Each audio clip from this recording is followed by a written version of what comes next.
Hello friends, हमारे YouTube channel अड्डा 2020 में आपका स्वागत है। तो आज हम लेकर आए हैं एसएससी जीडी के लिए हिंदी का प्रैक्टिस सेट नंबर 6 लेकर आए हैं, जो एग्ज़ाम के लिए बेहद महत्वपूर्ण होने वाला है। ये जो है प्रैक्टिस सेट एग्ज़ाम बेस्ड है। तो आइए हम लोग एक एक करके स्टार्ट करते हैं। तो पहला क्वेश्चन आपसे पूछ रहा है कि दिए गए शब्द के समानार्थी शब्द का चयन करना है। तो इनमें जो है हमको समानार्थी शब्द का चयन करना है। तो ये है युक्ति। युक्ति का समानार्थी शब्द इनमें से क्या होगा? युक्त होगा, उपाय होगा, जुड़ा हुआ होगा या संलग्न होगा। तो कौन सा होगा? युक्ति का जो है समानार्थी शब्द होगा उपाय होगा। क्या होगा? उपाय होगा। आगे हम लोग देखते हैं, अगला क्वेश्चन है कि कोयल। कोयल का समानार्थी शब्द क्या होगा? सीखी होगा, कीर होगा, काक होगा या कोकिला होगा। तो क्या होगा इनमें से? इनमें से आपका होगा कोकिला होगा। क्या होगा? कोकिला होगा कोयल का। आगे क्वेश्चन है कि दिए गए वाक्यांश के लिए एक शब्द चुनिए। तो हमको क्या चुनना है? यहाँ पे एक शब्द जो है चुनना है वाक्यांश के लिए। ऊपर की ओर जाने वाला। तो ऊपर की ओर जाने वाला क्या कहलाता है? प्रतिगामी, आगामी, अधोगामी या ऊर्ध्वगामी। तो क्या कहलाता है? ऊर्ध्वगामी कहलाता है। ऊपर की ओर जाने वाला ऊर्ध्वगामी कहलाता है। आगे क्वेश्चन है कि प्रार्थना या निवेदन करने वाला, प्रार्थना या निवेदन करने वाला क्या कहलाता है? तो क्या कहलाता है? स्तुति कहलाता है, प्रार्थी कहलाता है, भक्त वत्सल कहलाता है या भजन। तो क्या कहलाता है? प्रार्थी कहलाता है। क्या कहलाता है? प्रार्थी कहलाता है। आगे क्वेश्चन की आग में कूदना। ठीक है, ये जो है आग में कूदना, इसका क्या होगा? ठीक है, आग में कूदना का मतलब क्या होता है? इसका मुहावरा पूछा है। ठीक है, मुहावरा पूछा है। आग में कूदना मतलब जान जो है जोखिम में डालना। ठीक है, आग में कूदना, इसका मुहावरा क्या होगा? जान जो है जोखिम में डालना। ठीक है, जान जो है जोखिम में डालना।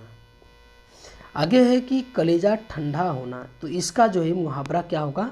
कलेजा ठंडा होना। तो ये होगा मन में शांति होना। क्या होगा? मन में शांति होना। ठीक है। आगे है कि दिए गए वाक्य में रेखांकित खंड को, ठीक है, प्रतिस्थापित करने के लिए सबसे उपयुक्त विकल्प का चयन करना है। तो भाई साहब को मुझे 1 रुपया दिया। ठीक है, तो यहाँ पे कौन सा सही होगा? तो भाई साहब को मुझे 1 रुपया दिया नहीं, भाई साहब ने, क्या होगा? भाई साहब ने मुझे 1 रुपया दिया। तो यहाँ पे भाई साहब ने होगा। तो ये किस में है? तो ये आपका ऑप्शन बी में। क्या है? ऑप्शन बी में भाई साहब ने मुझे 1 रुपया दिया। ये आपका सही हो जाएगा। आगे हम लोग देखते हैं कि उसे व्याकरण का अच्छा बोध है। तो ये बोध के स्थान पे क्या भरा जाएगा? इनमें से ज्ञान भरा जाएगा, ठीक है, आभास होगा या समझ होगा या भान होगा। तो इसमें जो है कौन सा शब्द इसमें जो है बोध के स्थान पर यूज करें कि जो इस वाक्य के हिसाब से सूटेबल हो। तो उसे व्याकरण का अच्छा ज्ञान था। क्या था? ज्ञान था। उसे व्याकरण का अच्छा क्या था? ज्ञान था। आगे क्वेश्चन है कि दिए गए शब्द का विलोम चुने। तो यहाँ पे जो है दिए गए शब्द का हमको क्या चुनना है? विलोम चुनना है। तो उस विशाल, विशाल का विलोम क्या होगा? क्षणिक होगा, विकराल होगा, विराट होगा या लघु होगा। तो विशाल का क्या होगा? तो विशाल माने बहुत बड़ा और लघु माने छोटा होगा। क्या होगा? लघु माने छोटा होगा। तो ये कौन सा सही हो जाएगा? ऑप्शन डी सही हो जाएगा। आगे क्वेश्चन है कि निर्मल। ठीक है, निर्मल का विलोम क्या होगा? निर्मल का क्या होगा? मैला होगा या विमल होगा या गंदा होगा या मलिन होगा। ठीक है, तो हमको देखो इसका एग्जैक्ट बताना है। तो मैला भी होता है, गंदा ही होता है। ठीक है, गंदा का मतलब कि गंदगी, या मलिन का भी वही होता है, लेकिन इसका जो एग्जैक्ट होगा वो होगा आपका मलिन होगा। ठीक है, निर्मल का क्या होगा? एग्जैक्ट मलिन होगा। आगे है कि रिक्त स्थान को भरने के लिए सबसे उपयुक्त शब्द का चयन करें। ठीक है, सबसे उपयुक्त शब्द का चयन करना है हमको। वह वृक्ष की डैश डाली काट रहा था। ठीक है, तो वह वृक्ष की क्या सामान्य, ठीक है, सखी या सूखी या सूखी। ठीक है, यहाँ पे छोटू और बड़ाऊ का मात्रा में अंतर है। सूखी, तो सूखी पहले हम देखते हैं कि कौन सा सही है इन दोनों में से। तो ये वाला सूखी लिखा जाएगा। ठीक है, कौन सा? ये वाला सही है। तो वह वृक्ष की सूखी डाली काट रहा था। कौन सा? सूखी डाली काट रहा था। आगे क्वेश्चन कि रोगी ने चिकित्सक से डैश लिया तो क्या लिया? मंत्रणा लिया, अनुदान लिया, आज्ञा लिया, परामर्श लिया। तो रोगी जब भी चिकित्सक के पास जाता है तो क्या लेता है? परामर्श लेता है। क्या लेता है? परामर्श लेता है। ठीक है, ये परामर्श होगा यहाँ पे। आगे है कि दिए गए वाक्य का वह भाग ज्ञात करें जिसमें कोई त्रुटि है। ठीक है, तो हमको जो है इसमें त्रुटि जो है देखना है। तो क्या होगा देखते हैं। शकीला भोपाली प्रसिद्ध कव्वाली गायकी थी।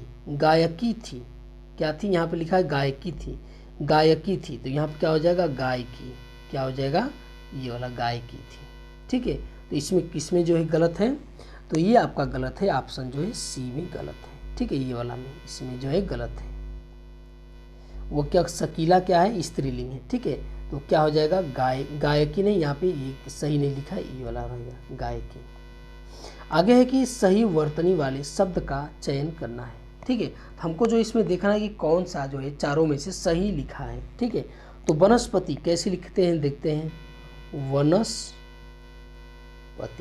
ठीक है, ये वाला जिसमें ऐसे लिखा है वो सही है। तो कौन सा है? तो ये है ऑप्शन ए जो है आपका सही है, वनस्पति।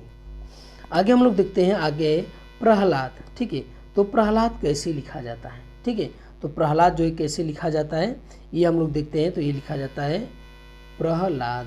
ठीक है, प्रहलाद। ठीक है, ये आपका सही हो जाएगा, ये आपका सही हो जाएगा। तो कौन सा सही है? प्रहलाद। तो ये आपका ऑप्शन बी जो है आपका सही हो जाएगा।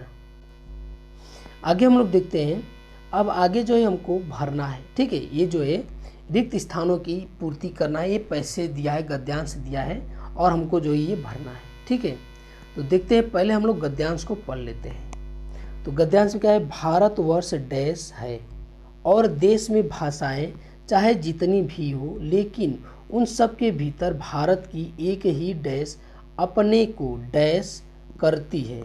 एक ही गंगोत्री का जल है जो अनेक नदियों में बह रहा है। एक ही सूर्य का डैश है जो उनके पात्रों में जगमगा रहा है। और एक ही डैश है जो अनेक छंदों में फूट रहा है। वेद, उपनिषद, रामायण और महाभारत, ये ही वे घाट है जहाँ पर हमारी सभी भाषाएं पानी पीती हैं। ठीक है, तो हमको जो है इसमें भरना है। ठीक है, तो देखते हैं, भारतवर्ष डैश है। तो भारतवर्ष क्या है? भारतवर्ष एक। ठीक है, भारतवर्ष क्या है? भारतवर्ष एक है। ठीक है, भारतवर्ष क्या है? एक, अलग अलग नहीं है। पूरे भारत एक कहने का मतलब है कि जैसे ये जो भारत है आपका, ठीक है, ये जो भारत है, ठीक है, ये सभी एक है। भारतवर्ष एक है और देश में भाषाएं चाहे जितनी भी हो, लेकिन उन सब के भीतर भारत की एक ही डैश क्या है? एक ही डैश। देखते हैं आगे, एक ही डैश क्या बसती है? देखते हैं, आत्मा या निष्ठा या परमात्मा या प्रतिष्ठा। तो क्या हो जाएगा यहाँ पे? आत्मा। ठीक है, क्या हो गया? यहाँ पे आत्मा हो जाएगा। ठीक है, तो क्या है? भारत की, देखिए, जितनी भी हो, लेकिन उन सब के भीतर भारत की एक ही, यहाँ पे क्या हो जाएगा? आत्मा। ठीक है, आत्मा, यहाँ पे क्या हो जाएगा? ये आत्मा। ठीक है, आत्मा अपने को डैश करती है।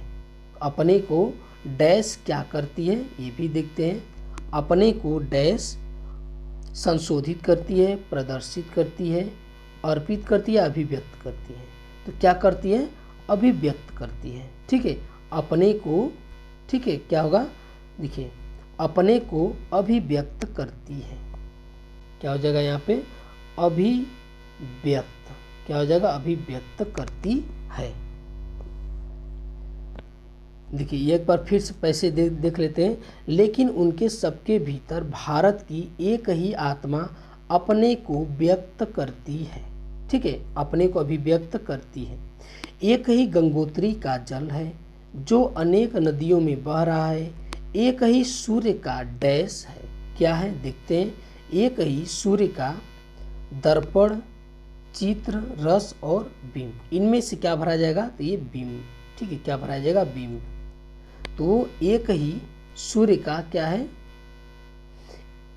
यहाँ पे एक ही सूर्य का क्या है, बिंब है। क्या यहाँ पे भरा जाएगा, बिंब है जो उनके पात्रों में जगमगा रहा है।